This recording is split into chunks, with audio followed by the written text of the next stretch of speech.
Welcome back to States and Kingdoms. Jenna here. Sean here. So we've been going through our CD collection, which is large.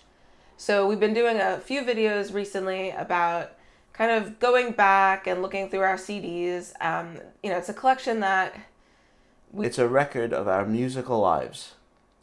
Our CD collection is a record of our musical lives. Yeah. That's good. Between the two of us, we have a lot of CDs. A lot, yeah. Because we've never gotten rid of any. So we're going through them, because I don't know why. I have no idea why. Just felt right. Going through some of the CDs, I discovered something that we thought was really cool.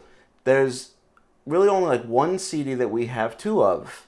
Yes. And it is Jeff Buckley's Sketches from My Sweetheart the Drunk. So nice. We bought it twice. And, it just prompted us to start talking about why that is. And I remember, and he immediately remembered why that is. Well, I bought it first. Of course. And we all listened to it and loved it. All is you and me. And and then you liked it so much, you got your own. Yeah. You got your own CD. That's implied in the fact that we have two of them. Well, people might think we went out and just bought two at a time. Oh. We have two of them. And later on, we even got it on vinyl, a big old version. That's how much we love it. This is an album that we love. Yeah. Anyway, the thing was, so we started talking about this album in private, and now we're talking about it in public. Sort of. And, it just actually how pivotal a record this was. Yes. And something that I hadn't fixated. I hadn't really focused on before, that this record, and Jeff Buckley altogether, but this record was really such a turning point in our musical lives. Yeah, both of us got... Our so-called musical lives. Yes. Both of us got something very special from this album, or it led to other things. Yeah. And yeah, it's very cool because there isn't that kind of overlap for us. And No. I can't even really think of a record that was so incredibly influential for me and turned me on to so many other things. All in one album. It would be difficult. So let's talk about the album. Before we get into that, and why it was so important for you and I. I'm sure people watching this video know, or at least know a little bit about this, and a little bit is all you really can know about this. Right. There's a lot of questions. He had been doing sessions with Tom Verlaine, and he wasn't happy with them. He was planning to burn the tapes or do something or delete them. Ceremoniously burn them. He had planned on working with Andy Wallace again, and he promptly went swimming in a river and drowned. Right. And so those songs are what you have on disc one. Yeah, CD 1 is the Tom Verlaine stuff. Right. CD 2 are the demos that he was working on, sort of in between those two things. Listening to this in 99, which is when you got it in 99, I knew of course, I knew some of this, but I didn't know a lot. And I made the assumption that it was CD 2 that they didn't want released because they're demos, they're not finished. They're so raw. They're very raw, but that's not really the case. It was CD 1 that the band and his mother were concerned with, and that Jeff Buckley himself did not want released. He absolutely did not want the record company to just release those. And Tom Verlaine told him, burn them, destroy them, whatever, because I remember reading that. If you leave them living, they will find them and release them against your will. And that is sort of interesting, because I've thought that if he had lived, if somehow the record company had heard any of this stuff, they probably would have sued him to have it released. Right. Like, I don't know if he would have gotten away with that. I mean, these songs are too good. They're too good. Yeah. I had the same exact impression. I didn't understand that it was that way. I assumed that the first CD was gonna be either, it was gonna be those songs, but maybe remixed or reworked or whatever. And then I assumed that the whole second disc of all of the demos were were things that he had worked on at random different times, and they just thought were interesting when they were going through his stuff and added to we'll put that in there too. So I always had mixed feelings listening to this album because I just thought that there were things you weren't supposed to really hear. But those are the ones that he would have wanted you to hear. It's so funny. Yeah, we just got it wrong. I think the Beatles anthology is responsible for that assumption to some extent. Because there's so much crap on those. I just feel like CD1, to me, is really a logical follow-up to Grace. It really does. It has, a lot of, just songwriting-wise, the production is its own thing, and it sounds very good. But, I just think of it now, and then I guess I thought of it the same way. It sounds a lot, even though I heard this before Grace. Right. So that's another story. It's a story for this video, actually, so maybe later. It does seem like the next step. Yeah, it does. But it was a step he wasn't happy with. And then the demos, so this is the funny thing. Now, I basically think of CD1 as the second album, and CD2 is like the third album that he had started to make. Right. And in a way, that's kind of probably as it should have been. Because he wasn't happy with the songs on CD1. Everyone should be so unhappy with songs that you've written. Because so many of them are such good songs. What's bad? What's mediocre? What's just not great? I don't know. You could nitpick. I nitpick. Everyone nitpicks. I just nitpicked. I'm ready to nitpick again. I picnic. That some of the songs could use some extra, working over. Maybe they're whatever. I don't know. I thought it pretty much worked pretty well. I loved it instantly. It grabbed me instantly. I still love it. The thing is, now when I listen to it, the difference between CD1 and 2 is so stark, actually. Because I listened to CD2 less at the time, because I thought I wasn't supposed to listen to it. Yeah, it's like reading his diary. Which you can do. I don't want to. Yeah, I don't want to do that either, really. So I did listen to it less. I listened to it plenty, but I listened to it less. I listened to CD1 a ton. But now when you really think about it, they're so stark that it's so difficult to try to figure where he was really heading. Like, these songs that sound kind of like an extension of Grace. Yeah, the original song Grace. And then some of the demos are really so far away from that. It's like, I don't know where he was trying to go, but I think it's even funny. Like, some of the people that love Jeff Buckley may not have liked the album he was trying to make at all. Mm-hmm. It's possible. Well, that's the thing that we're always trying to understand, like, who's actually listening to these things, and this is definitely listened to less than Grace, of course. I would imagine. I would imagine as well. The standouts for me when I first heard this, Nightmares by the Sea, Vancouver. Yeah, I always loved Witch's Rave. I just think that is such a cool song. That song confused me at 15.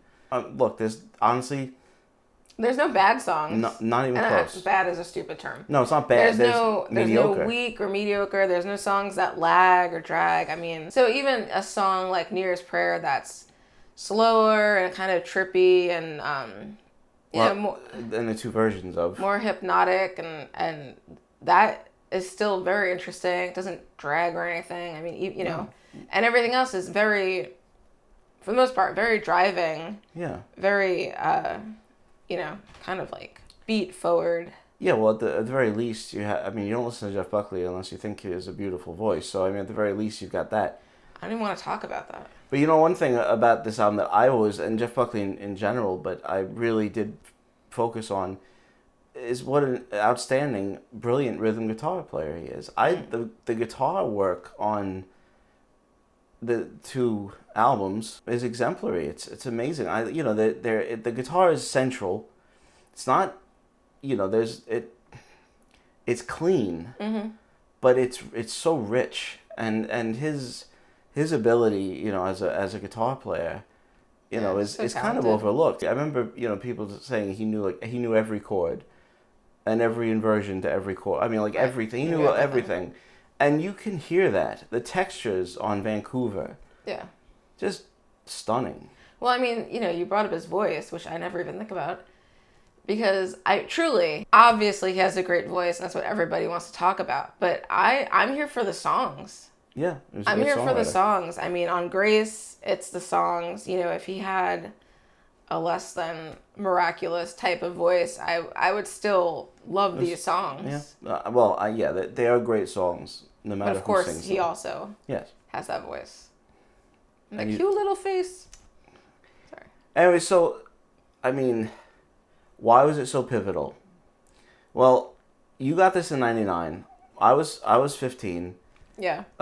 You're the age you were. Yeah, I got it. I was still in high school. Reminiscing. I was still in high school. A friend or someone I knew told me about Jeff Buckley. I'd never heard of him before. And I was intrigued, and I just bought the album. I knew that he had already died, and this was a posthumous release. But I didn't really know anything else about him. Mm-hmm. I mean, I knew that he had a famous father who was also a singer. But I had not heard any Tim Buckley at the time. But yeah, this album was super important for me. So at the time, I mean, you're listening to a lot of contemporary stuff. Yeah, mostly a lot of other 90s stuff, 90s bands. Beatles. And then a lot of Beatles, and we were listening to a lot of Cream and Jimi Hendrix in the house, and... Yeah, that was around. The Doors and things like that. Some Joni Mitchell. But yeah, for the most part, I was listening to current... That was both... and that's the thing, that was current actually... music. The older stuff was all still stuff coming from our parents. Yeah. It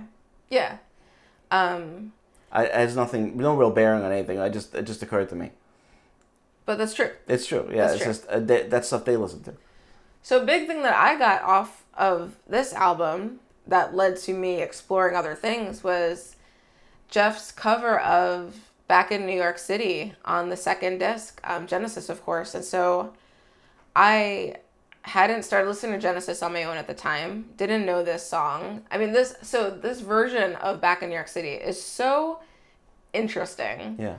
I think it's so unique and fascinating, and I thought it was so cool and different and weird, and I couldn't imagine what the actual song sounded like, the original song, and so I bought Lamb Lies Down on Broadway, and that was my first Genesis CD, and I mean... Mm-hmm. I remember you listening to that. I loved it so much, and a lot.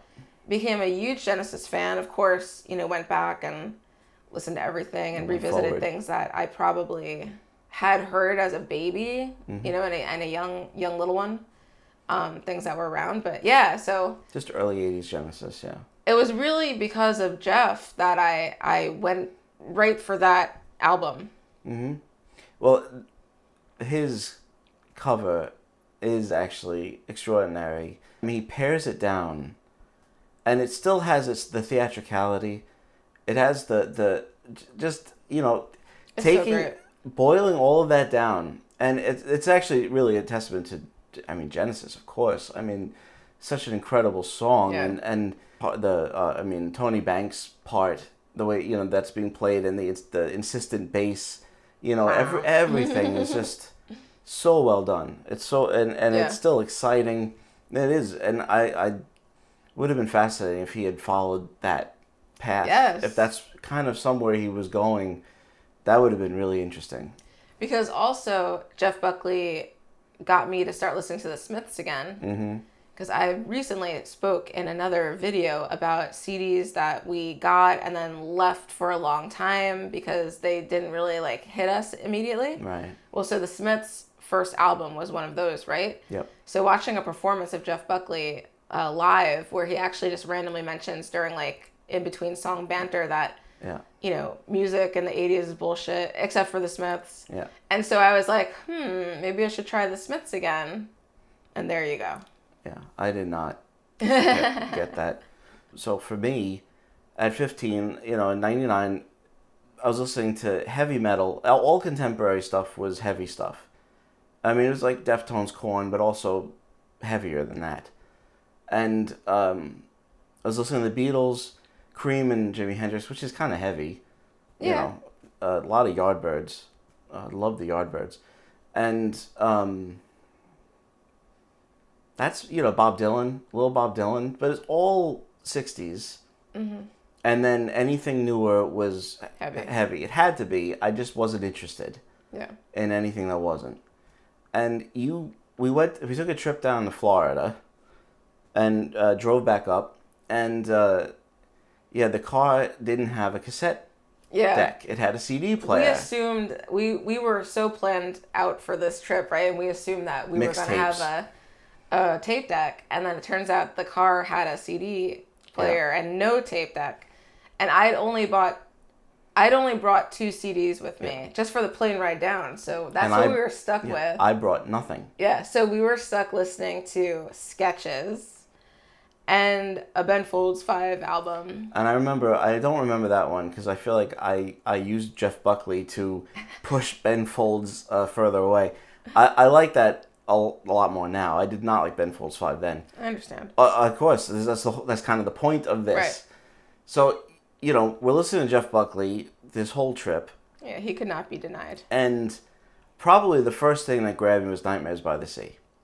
That song is just beautiful, extraordinary. The mystery of it. It's so moody. It is. It's incredible. It's like a painting made into music. It's Turner. It is. It's like a Turner painting. It's just an incredible song, and that kind of grabbed me. And then Witch's Rave, and the Witch's Rave, I was like, the fuck is this? Really, it was. It's like, what is this? The song has such a great groove. The whole song just is groovy. It is incredible movement, I think. And totally whimsical, maybe a little silly. But that's it. It's like putting it out there. It just changed everything for me because I started kind of like hungering for more music. Something other than, the heavier stuff. And which you still love. Which I still love. And I do too, actually. I still love, of course. But I started looking. I started looking for more things, and contemporary things, because also older things, but very much looking for contemporary things.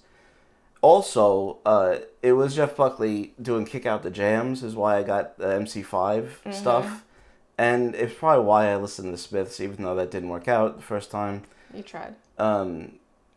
I don't know if is there another thing? Well, obviously I did Leonard Cohen. Edith Piaf, Leonard Cohen. I listened to that too.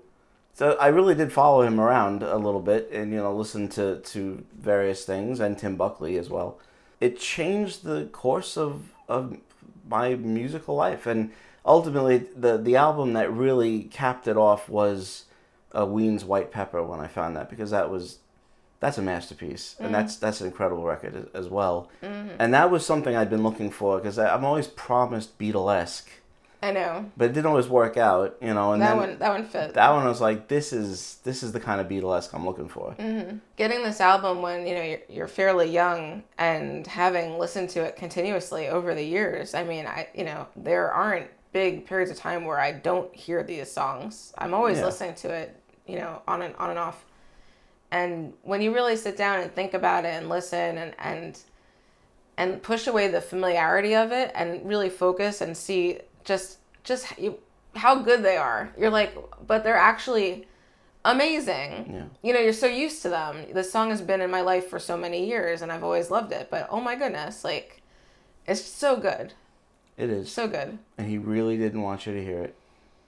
And I'm sorry, but I'm glad I have it. Sorry, Jeff, wherever you are. So sorry. If there's anything else, any other demos, probably rightfully not being released. Well, there are a few. Restrain themselves. There is an extended version of this on Spotify that has some stuff on it that is not on the CD.